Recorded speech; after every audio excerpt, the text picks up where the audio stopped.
पूरे ईरान में शोक के माहौल के बीच में खामेनेई का शव पवित्र शहर कौम पहुंच चुका है, जहां धार्मिक आयोजन किया जा रहा है। वहीं पर लोग भी बड़ी तादाद में अपने नेता को अंतिम विदाई देने के लिए पहुंच रहे हैं। अयातुल्लाह अली खामेनेई की अंतिम यात्रा सोमवार को तेहरान के इमाम हुसैन स्क्वायर से राष्ट्रगान बजाकर शुरू की गई। खामेनेई के जनाजे में उनके तीनों बेटे मसूद, बेसम और मुस्तफ़ा शामिल हुए। शीर्ष नेतृत्व देश का शामिल हुआ, लेकिन सुरक्षा कारणों से उनके उत्तराधिकारी मुस्तफ़ा खामेनेई सार्वजनिक रूप से इस यात्रा में शामिल नहीं हुए।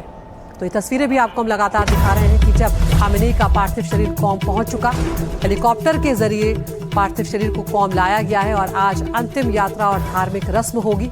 कौम के बाद उनके पार्थिव शरीर को मशहद ले जाया जाएगा।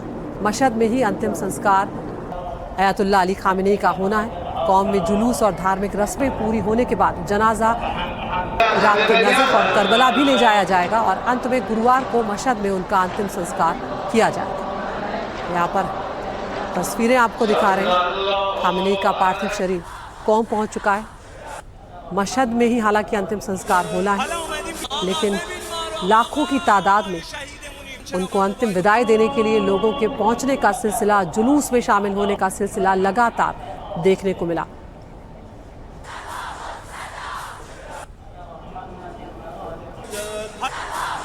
और ये तस्वीरें आप देखिए, जब उनके जनाजे को देखने के लिए लाखों की तादाद में लोग इकट्ठा हुए।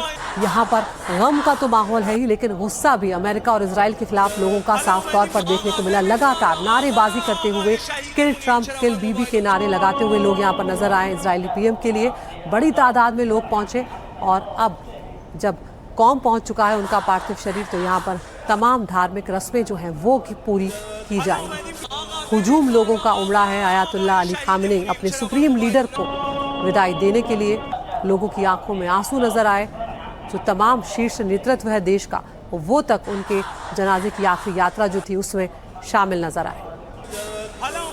हेलीकॉप्टर के जरिए हालांकि उनका पार्थिव शरीर कौम लाया गया है और बाद में अंतिम संस्कार मशहद में ही किया जाए।